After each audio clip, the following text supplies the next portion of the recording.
అవసరానికి నాయకుల్ని మార్చడం నా అలవాటు కాదు. ఊటుకూరు నాగార్జునకి తెలుగు యువత నాయకుడు దానా మహేష్ కౌంటర్. లాక్డౌన్లో గత ప్రభుత్వం కోరగా తన 2 క్యాంపస్లు కరోనా పేషెంట్స్ కోసం ఇచ్చిన ఘనత మంత్రి పొంగూరు నారాయణ గారిది. ప్రతి సంవత్సరం 10 కోట్ల చొప్పున 5 సంవత్సరాలు 50 కోట్లు కార్యకర్తలకి, బాగోగులకి, వారి ఆరోగ్య సమస్యలు, ఆపరేషన్లకి కేటాయించిన మహానుభావుడు మంత్రి పొంగూరు నారాయణ.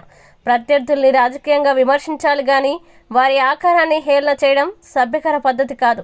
మీ నాయకుడు పర్వతరెడ్డి చంద్రశేఖర్ రెడ్డిని పొగుడుకోండి కానీ మంత్రి పొంగూరు నారాయణతో పోల్చవద్దు.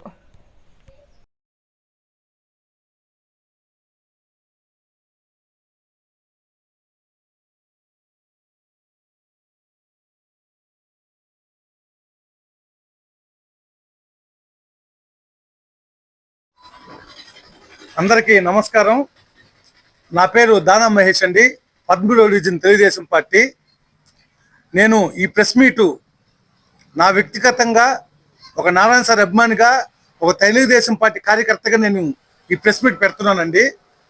ఈ ప్రెస్ మీట్ నేను పెట్టడానికి ముఖ్య కారణం ఏంటంటే, మీ అందరికీ తెలుసు, మన మీడియా మిత్రులు అందరికీ తెలుసు, ఈరోజు ఉదయం 13వ డివిజన్ కార్పొరేటర్ ఊటుకూరు నాగార్జున ఒక ప్రెస్ మీట్ నిర్వహిస్తూ నారాయణ సార్ గారి మీద, మరి ఇంకొంతమంది తెలుగుదేశం నాయకుల మీద కొన్ని అభ్యంతరకర వ్యాఖ్యలు చేశాడు. ఆ వ్యాఖ్యలు ఏంటంటే, నారాయణ సారు కరోనా టైంలో నెల్లూరు ప్రజలకు కానీ, సిటీ ప్రజలకు కానీ అందుబాటులో లేడు. ఆయన సిటీలో కానీ, ఈ జిల్లాలో కానీ ఆయన ఏ ఒక్కరికి కూడా సహాయం చేయలేదు, ఏ కార్యకర్త సహాయం చేయలేదని నాగార్జున చెప్పడం జరిగింది. అయ్యా బాబు నాగార్జున, బాగా విను, నేను చెప్తా. నాకు తెలిసి నీకు తెలియకపోయి ఉండొచ్చు ఈ విషయం, లేకపోతే నీ జ్ఞానం అంతంత మాత్రమే ఉండొచ్చు. ఒక విషయం బాగా చెప్తా విను. కరోనా టైంలో అప్పుడుండే రాష్ట్ర ప్రభుత్వం అనేక సూపర్ స్పెషాలిటీ, మల్టీ స్పెషాలిటీ హాస్పిటల్ని ప్రభుత్వంకి ఇవ్వమని అడిగితే, అనేక సూపర్ స్పెషాలిటీ, మల్టీ స్పెషాలిటీ హాస్పిటళ్ళు భయపడిపోయి మేము ఇవ్వము అనే నేపథ్యంలో నారాయణ సారు తన సొంత నారాయణ మెడికల్ హాస్పిటల్ని, ఇంకో విషయం చెప్పంటారా, మెడికల్ హాస్పిటల్ కాదు, నారాయణ రెసిడెన్షియల్ హాస్టల్స్, 2 క్యాంపస్లు, 2 రెసిడెన్షియల్ క్యాంపస్లు గవర్నమెంట్కి ఇవ్వడం జరిగింది.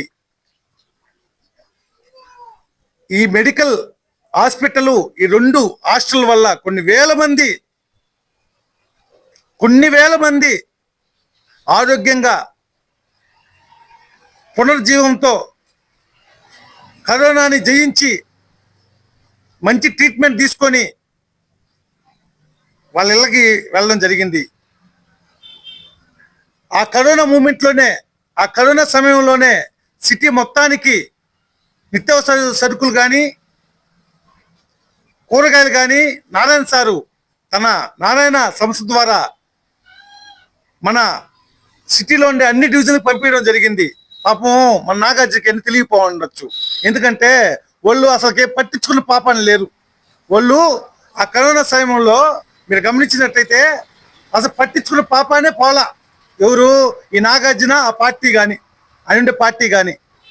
మళ్ళీ ఇంకోటి చెప్తున్నా, బాగా వినండి. నారాయణ సార్ కార్యకర్తలకు ఏం చేయలేదు, కార్యకర్తల్ని అసలు పట్టించుకోవడం లేదు అన్నాడు. ఆల్రెడీ ఎవరే బాబు, నీకు ఆల్రెడీ చెప్పాను నేను, మళ్ళీ ఇంకోసారి చెప్తున్నా. సంవత్సరానికి 10 కోట్ల లెక్కన 5 సంవత్సరాలకు 50 కోట్లు తన నారాయణ సంస్థ ద్వారా తెలుగుదేశం పార్టీ కార్యకర్తలకి, తెలుగుదేశం పార్టీకి కష్టపడిన ప్రతి ఒక్కరికి ఆయన కేటాయించడం జరిగింది. అలా కేటాయించిన డబ్బులతోనే అనేక మంది కార్యకర్తల కూతుర్ల పెళ్లిళ్ళు కానీ, హార్ట్ ఆపరేషన్లు కానీ, విద్య సంబంధించిన కానీ, ఇవన్నీ ఎలా జరుగుతున్నాయి? నారాయణ సారు కేటాయించిన నిధుల వల్లే. ఇది నువ్వు తెలుసుకుంటే మంచిది. నీ మిడిమిడి జ్ఞానంతో నీకేం తెలియకుండా మాట్లాడడం మంచి పద్ధతి కాదు. ఇంకోటి చెప్తున్నా, నారాయణ సార్ తొందరలోనే మన విఆర్ కాలేజు, మీ అందరూ తెలుసు, ఆనం వెంకటరామనాయుడు గురించి, ఆయన రూపాన్ని గురించి, ఆయన దేవుడిచ్చిన రూపాన్ని గురించి మాట్లాడు. ఆయన కొంగలాగా ఉంటాడు, విచిత్రంగా ఉంటాడు. దేవుడిచ్చిన రూపం రా బాబు అది. నువ్వు దేవుడిచ్చిన రూపాన్ని గురించి అట్లా మాట్లాడడం చాలా తప్పు. ఏదైనా పాలసీ పరంగా, రాజకీయ పరంగా మాట్లాడు, ఎవరైనా ఒప్పుకుంటారు.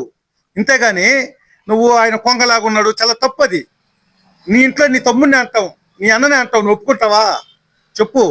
ఏదో పాలసీగా మాట్లాడు.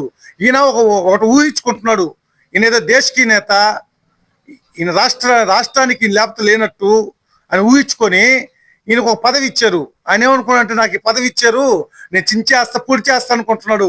ఏమిలే, ఎవరు దొరక నీకు ఆ పదవి ఇచ్చారు. ఏముండదు, ఏముండదు, గుర్తుపెట్టుకో.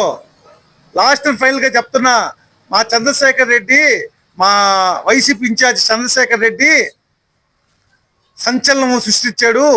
ఆయన సూపరు డూపర్ అంటున్నావు. మీ నాయకుడు నువ్వు పొగుడుకో, తప్పులే, పొగుడుకో. అట్టని నారాయణ సార్తో పోల్చుకోవడం చాలా తప్పు సరేనా. 6 నెలల క్రితం ఆ చంద్రశేఖర్ రెడ్డి గారు నీకే తెలియదు ఎవరో.